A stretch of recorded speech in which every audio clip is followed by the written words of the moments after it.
আলহামদুলিল্লাহ আমার শশা গাছে নতুন অতিথির দেখা মিলল।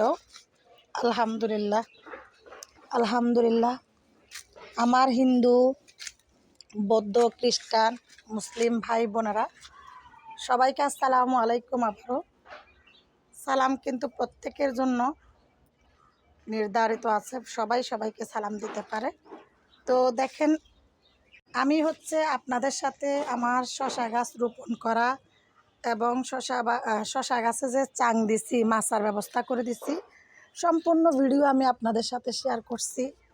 তো সেই শশা গাছে যদি নতুন অতিথির দেখা পাই, সেটা যদি আপনাদের সাথে শেয়ার না করি তাহলে কি হয়? তো এই শশা গাছটাতে আমি প্রথম যে কাটিং করে দিছিলাম, তারপর সেকেন্ড যে কাটিং